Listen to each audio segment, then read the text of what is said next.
Doctor तहमीन, यहाँ पर एक क्वेश्चन है कि प्रेगनेंसी का दौरानिया, वहाँ पर एक चीज़ कैलकुलेट की जाती है कि जो आपकी प्रेगनेंसी वो हेल्दी वे में जा रही है। उस चीज़ को मेक श्योर करने के लिए एक जो उस टाइम से गुज़र रही होती है फीमेल, वो ये कैसे मेक श्योर कर सकती है कि जो प्रेगनेंसी है वो हेल्दी वे में जा रही है? डॉक्टर के पास चेकअप के लिए जाए बाकायदगी से जब डॉक्टर कहे। तो राइट, पहला विज़िट जैसे ही पता चलता है कि प्रेग्नेंट है, जल्दी विज़िट कर लें। इसलिए क्योंकि लोग कई दफ़ा 2-2 हफ्ते नहीं विज़िट करते कन्फर्मेशन के बाद। वो एक चीज़ होती है एक्टोपिक प्रेगनेंसी, जो प्रेगनेंसी यूट्रस से बाहर होती है। वो दिन ऊपर होने के 2-4 दिन में भी रप्चर हो जाती है। सो जैसे ही प्रेगनेंसी का पता चले अपने डॉक्टर के पास जाएँ, मेक श्योर कि प्रेगनेंसी सही जगह पर है। फिर अगला विज़िट डॉक्टर बताएगा हार्ट बीट देखने का। फिर अगला विज़िट बताएँगे 4 हफ्ते बाद। Come to the visits. Doctor का काम है देखना कि हेल्दी जा रही है कि नहीं। पेशेंट कैसे फिगर आउट कर सकेगी? एग्ज़ैक्टली, लेकिन इसके साथ एक चीज़ होती है कि प्री एक्जिस्टिंग डिज़ीज़ेज़, अब उसके साथ अब वो पैरेलल डिज़ीज़ को भी डील कर रही होती है एक फीमेल, उसके साथ रहते हुए वो कैसे इस चीज़ को जो है ना ओवरकम कर सकती है, जो उसका जितना भी दौरानिया होता है।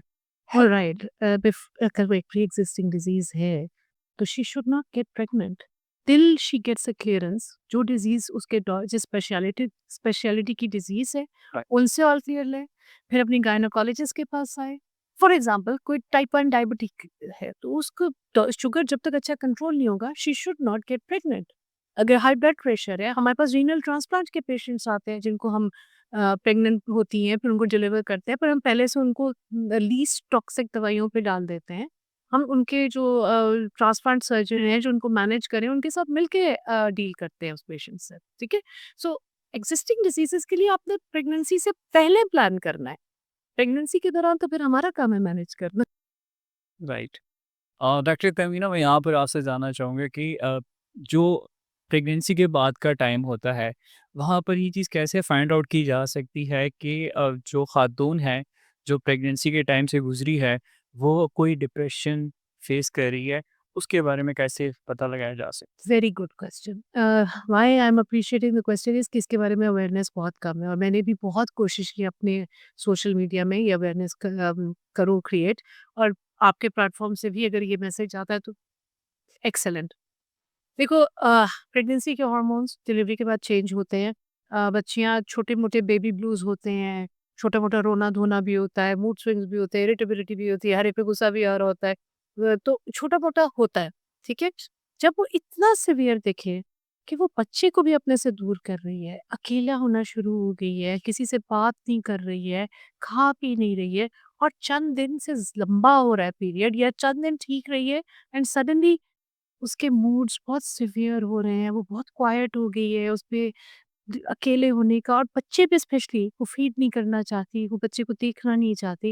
ये वो सब फीचर्स हैं कि जो उसके इर्द-गिर्द लोग हैं, उसकी फैमिली, उसके हस्बैंड, स्पेशली मदर्स के पास आई होती हैं, they have to identify them. हमारे यहाँ अल्हम्दुलिल्लाह पोस्टनेटल डिप्रेशन थोड़ा कम होता है बिकॉज़ बहुत सारी फैमिली सपोर्ट होती है। पर कुछ बच्चियों में जो जिनमें अंदर जेनेटिक टेंडेंसी होती है डिप्रेशन की, वो उस वक़्त निकलती है। सो इर्द-गिर्द लोगों ने देखना है कि ये थोड़ा-थोड़ा-सा बेबी ब्लूज़ नहीं है, जो हल्के-फुल्के होते हैं। ये कुछ चीज़ सख्त है। उसको सबसे पहला स्टेप ये होगा कि उसके साइकोलॉजिस्ट को दिखाएँ, ठीक है? साइकोलॉजिस्ट देखेगी कि यार ये सिर्फ़ काउंसलिंग से सेटल होने वाला है या इसको मेडिकेशन चाहिए। कुछ को मेडिकेशन भी चाहिए होती है और साइकियाट्रिस्ट की कंसल्टेशन चाहिए होती है। And it can happen even पहले साल में किसी भी वक़्त।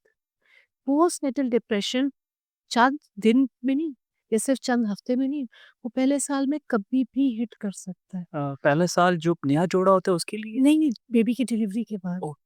बेबी की डिलीवरी के बाद ये नहीं, चंद दिन के बेबी ब्लूज़ होते हैं जब हार्मोन्स ऊपर-नीचे है, पेशेंट थकी हुई है, मदर थकी हुई है, दूध पिला रही है, नैपीज़ चेंज कर रही, वो बेबी ब्लूज़ है। जब सीवियर डिप्रेशन होता है इवन सुसाइडल हो जाती हैं, राइट? सो इफ़क़त वालों ने देखना है कि अब ये खातून बच्ची जो है ना, ये थोड़े से बेबी ब्लूज़ में नहीं है, ये इसके अंदर कोई ज़्यादा सीवियर, ज़्यादा सीरियस चेंजेज़ आ रहे हैं। उसको फिर साइकोलॉजिस्ट को तो ज़रूर दिखाएँ। राइट? एंड देन ज़रूरत पड़ती है तो मेडिकेशन का अगर कहते हैं साइकियाट्रिस्ट तो ज़रूर डालें। बिकॉज़ मदर के लिए भी it is suicidal and even baby को हार्म कर सकती है। सो दैट मच एक्सट्रीम पे जा सकता है। यस, यस, और ये हमारे यहाँ इसमें बात ही नहीं होती ना, अवेयरनेस है ही नहीं। हम तो उसको मदर बस सारे बेबी में लग जाते हैं, लेकिन अल्हम्दुलिल्लाह एज़ आई सेड हमारे यहाँ उतना नहीं होता जितना वेस्ट में होता है। बिकॉज़ वहाँ अकेले-अकेले बहुत मैनेज कर रहे हैं। हमारे यहाँ पूरी फैमिली जब आती है ना, मदर को सोने का टाइम मिल जाता है, उसको रेस्ट मिल जाता है, उसको सपोर्ट मिल जाती है, तो हमारे यहाँ कम होता है। हमारे यहाँ तो एक सिलसिला चल पड़ता है ना रिश्तेदारों के आने का, तो वो जो उनका कम्फ़र्ट का टाइम होता है, वो भी इसमें सर्व हो जाता है। यही डिपेंड करता है कैसी सपोर्ट मिल रही है। वो सपोर्ट है या वो रिश्तेदार आके उसको मदर को कहते हैं और तुम जाओ, हम बेबी को देख रहे हैं, तुम 2 घंटे रेस्ट कर लो। दैट्स सपोर्ट ना। उसको खाने पके हुए मिल रहे हों, उसको कमरे में सारा सर्व हो रहा हो, उसको बेबी के डायपर चेंज हो रहे हो, सिर्फ मदर फीड करे और रेस्ट करे। That should be the support in the first 6 weeks. फिर अब तो फिर डिप्रेशन फिर नहीं होता। ये तो आपने बहुत ही अमेज़िंग बात कर दी कि लाइक अब एहसास का जो एक फैक्टर है, वो भी यहाँ पर फिट होता है। बहुत ज़्यादा। राइट। अब सेगमेंट की क्लोजिंग के ऊपर हमारा एक बहुत ही इंटरेस्टिंग पार्ट होता है ये थ्रू आउट हमारे पॉडकास्ट का, कि गेस्ट स्पीकर से हम लोग पब्लिक अवेयरनेस के लिए एक मैसेज रिकॉर्ड करवाते हैं। सो देखने वालों के लिए आप क्या यहाँ पर अवेयरनेस पॉइंट ऑफ व्यू पे कुछ मैसेज देना चाहती हैं please? My message to everyone is the young ladies and the older ladies, आपकी जो भी एज है, अपनी बॉडी को समझें, अपनी बॉडी की फिज़ियोलॉजी को समझें, अपने साइकिल को समझें। आपको किस वक़्त हेल्प चाहिए तब आपको समझ आएगी जब आपको नॉर्मल अपना समझ आएगा। दूसरी बात ये है कि आपकी वेलनेस होती है। ज़रूरी नहीं कि आप डॉक्टर के पास तब जाएँ जब आप बीमार हो। एनुअल चेकअप के लिए जाएँ ताकि डॉक्टर आपकी हिस्ट्री ले और आपको बता सकें, आपको अपनी हिस्ट्री की और फैमिली हिस्ट्री की बेसिस पे क्या-क्या टेस्ट कितने फ्रीक्वेंटली कराने चाहिए। और तीसरी, डॉक्टर तहमीना रहमान ने मेरी जो चैनल है Tahminaz clinic all over the social media, उसको देखें, फॉलो करें एंड स्पेशली मेरी जो डिटेल्ड इन्फॉर्मेशन की रील्स हैं, उनको देखिए। आपको बहुत कुछ सीखने को मिलेगा। बहुत सारे आपके सवाल बहुत सारे आपके सवालों के जवाब मिलेंगे बिकॉज़ मुझसे ये सवाल पिछले 30 साल से लोग मेरे ऑफ़िस में पूछ रहे हैं। So I know you have those questions. So use my experience and the information I have given out there. Thank you.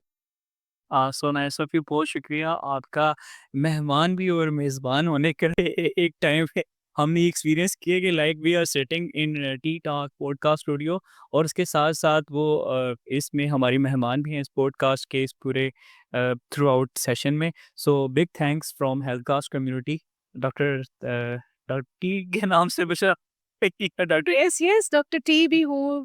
And honestly, it's been a great experience chatting with you. You're doing a great job. आप कितने specialities के बारे में information दे रहे हो, so kudos to you and best of luck. Thank you so much, thank you so much, so nice of you doctor Tahmina. इंशाल्लाह next भी हम यही कोशिश करेंगे जो हमारे पास इस तरह के क्वेश्चंस होते हैं। अब सो देखने वालों के लिए भी मैं ये कहता चलूँ कि डॉक्टर तहमीना के जितने भी हैंडल्स हैं वो बॉटम पे आपके पास आ रहे हैं, so you can directly consult with the doctor Tahmina, और इसके साथ साथ आपके जो भी सवालात हैं उनका डायरेक्टली आप इनसे रुजू कर सकते हैं। अब तक के लिए इतना ही, इंशाल्लाह नेक्स्ट एपिसोड के साथ फिर हाजिर होंगे। अपना बहुत सारा ख्याल रखिएगा। Stay healthy and stay connected with Healthcast. Allah Hafiz. Allah Hafiz.